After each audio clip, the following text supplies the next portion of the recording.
అయితే ఇక్కడ ఈ ఈ ప్రొఫెసర్ రామచంద్రయ్య గారు చేసిన వ్యాఖ్య మీద పురుషోత్తం రెడ్డి గారి స్పందన ఎట్లా ఉంటుందో చూద్దాం. పురుషోత్తం రెడ్డి గారు చెప్పండి, మీరేమంటారు? కొమ్మినేని గారు, అందరికి నమస్కారం. నమస్కారం. బేసిక్ గా ప్రొఫెసర్ రామచంద్రయ్య గారు మంచి పట్టణాభివృద్ధిలో కానీ వీటి విషయంలో అవగాహన గల వ్యక్తి. నాకు కూడా వ్యక్తిగతంగా వారి పరిచయం. జన విజ్ఞాన వేదిక లాంటి సోషల్ ఆర్గనైజేషన్ లో చాలా యాక్టివ్గా ఉన్నారు. ఎందుకంటే ఆయన కూడా ఏదో ముద్ర వేసేస్తారని, అందువల్ల నేను ముందే చెబుతున్నా. కాబట్టి ఒక మంచి వ్యక్తి, ప్రొఫెషనల్ గా ఉన్న వ్యక్తి. ఆయన విజయవాడలో గతంలో చాలా కాలం క్రితంగానే ఒక సెమినార్ లో కూడా మాట్లాడారు. ఆ సెమినార్ కూడా వైసీపీ సెమినార్ కాదు, మళ్ళీ వైసీపీ సెమినార్ అనేస్తారు కాబట్టి వామపక్షాలు పెట్టిన సెమినార్. ఆ సెమినార్ లో పాల్గొన్న చాలా డీటెయిల్ గా, నిజానికి ప్రభుత్వం పిలిచి మాట్లాడితే బెటర్ అయింది, పిలిచి మాట్లాడాలంటున్నా. అంత డీటెయిల్ గా ప్రపంచ దేశాల్లో వివిధ నగరాల అనుభవాల్ని, దేశంలో ఉన్న వివిధ నగరాలను ఎస్టాబ్లిష్ చేసి చెప్పారు. మంచి ఏంటి, చెడు ఏంటి, సాధ్యం ఏంటి, అసాధ్యం ఏంటి. దీన్ని సానుకూలంగా చర్చిస్తే మంచి ఫలితాలు వస్తాయి.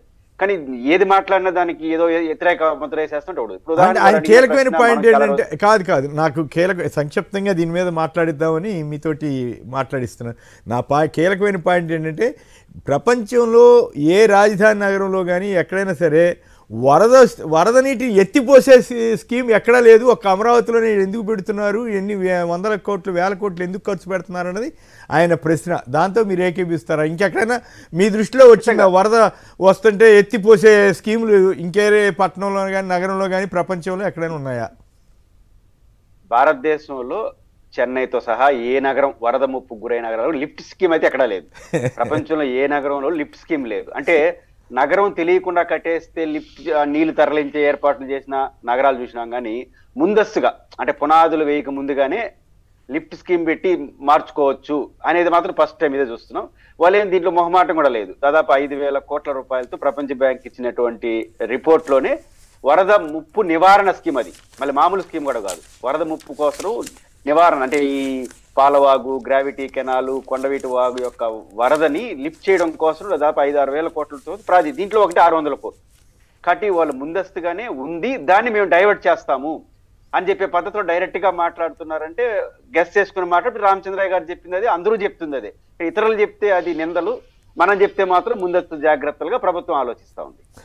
రైట్, అది ఆసక్తికరంగా. ఒక ప్రఖ్యాత నిపుణుడు, అయ్యా వరద నీరు ఎత్తిపోసే స్కీమ్ ప్రపంచంలో ఎక్కడ లేదు, ఏ నగరంలో లేదని చెప్పారు. కాబట్టి దాని మీద మీ కామెంట్ కూడా తీసుకోవడం జరిగింది. మరి మిగతా వీడియోలు చూద్దాం. విశాఖపట్నం విశాఖ ఉక్కులో పనిచేస్తున్నటువంటి ఉద్యోగుల్ని కించపరిచేగా, హేళనగా, పని చేయకపోతే జీతాలు ఎలా ఇస్తారని అడిగారు కదా చంద్రబాబు గారు. అసలు పవన్ కళ్యాణ్ గారు చేస్తున్న పని ఏంది? ఆయనకి స్పెషల్ ఫ్లైట్లు ఏంది, స్పెషల్ హెలికాప్టర్లు ఏంది, మిలిటరీ ప్యాంట్లు వేసుకొని ఊర్ల మీద పడి తిరగడం ఏంటి, ఎర్ర శాండిల్ అమ్మి డబ్బు తెస్తానన్నటువంటి వ్యక్తి ఎర్ర శాండిల్ ముందుకెళ్ళి ఫోటోషూట్ చేయడం ఏంది, పొద్దున టిఫిన్ హైదరాబాద్లో, మధ్యాహ్నం లంచ్ తాడేపల్లిలో, డిన్నర్ తిరుపతిలో, మళ్ళీ పడుకునేది హైదరాబాద్లో. ఎక్కడిది ఇదంతా డబ్బు? అదే ట్యాక్సులు కట్టిన డబ్బు కాదా? ఇవాళ పేదవాడు జీతం కష్టపడి తీసుకుంటుంటే హేళన చేస్తున్నాం, మరి మీరేం కష్టపడుతున్నారు? Prashant sir, Suri sir phone చేయమన్నా మీకు? అది ఏం లేదు బాగా సూరికి చెప్పాను. ఎట్లా ఉందంటే, ఇప్పుడు 10 గంటలకు ట్రైన్ నుంచి రిటర్న్ వస్తున్నాను. ఉంటావా? 3 ఏళ్ళు VR లో పెట్టి ఏం చేస్తారు?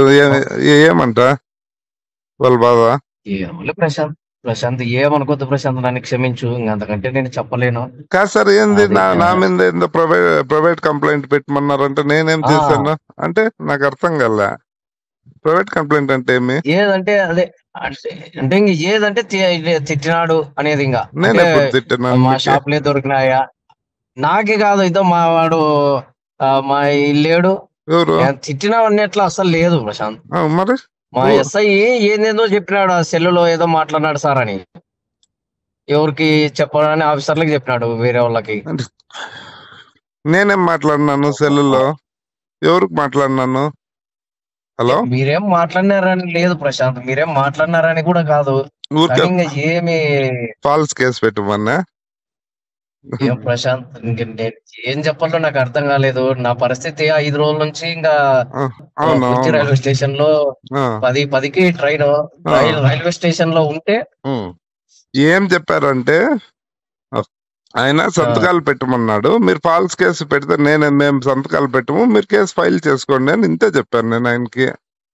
అది తప్పెలా అవుతుంది సార్? ప్రశాంత్ ఏం జరిగిందో ఏమో దేవుని. ప్రశాంత్ ఒకటి మీరు తప్పు చేశారని నేను అనట్లే గానీ నేను ఏం చెప్పలేము సార్. ప్రశాంత్. పెట్టిందే ఫాల్స్ కేసు, ఆటికి ఊరికే ఉన్నాం మేము, మళ్ళీ ఇంకా అది ఇది అంటే వేరే అవుతుంది.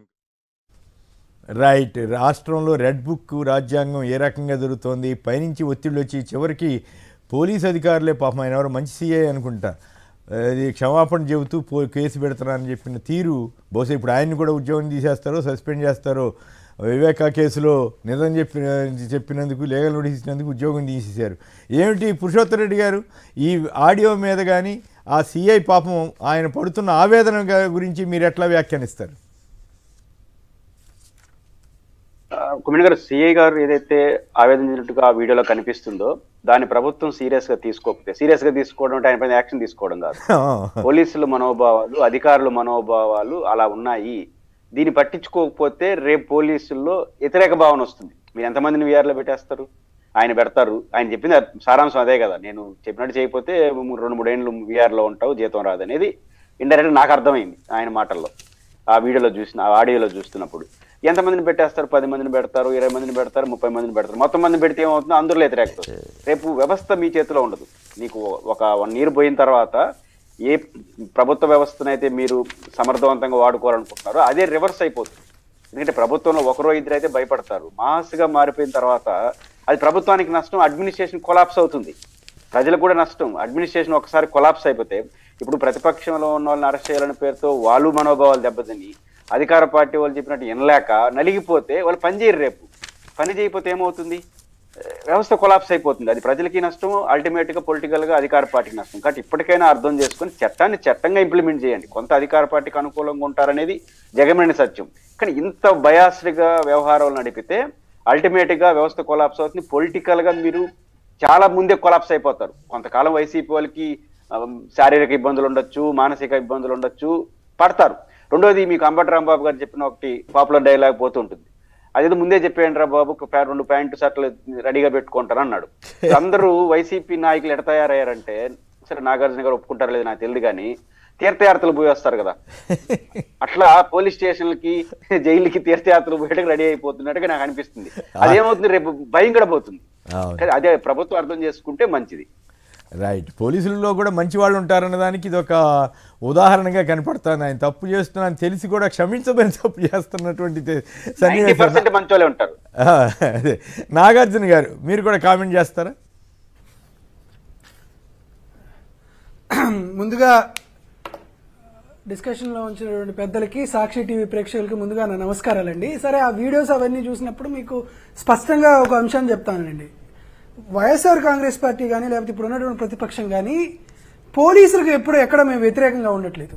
పోలీసులకి విపరీతమైనటువంటి ప్రెషర్ లోనవుతుంది. దాదాపుగా మమ్మల్ని అరెస్ట్ చేసిన వాళ్ళు ఎవరైనా సరే మేము వెళ్ళిన తర్వాత డిఎస్పీ కాడి నుంచి ఎస్పీ దాకా వాళ్ళు చెప్తుంది ఏంటంటే, మాకు గవర్నమెంట్ నుంచి విపరీతమైనటువంటి ప్రెషర్ ఉంది, మేమేం చేసుకోలేకపోతున్నాం, మా వల్ల కావట్లేదు.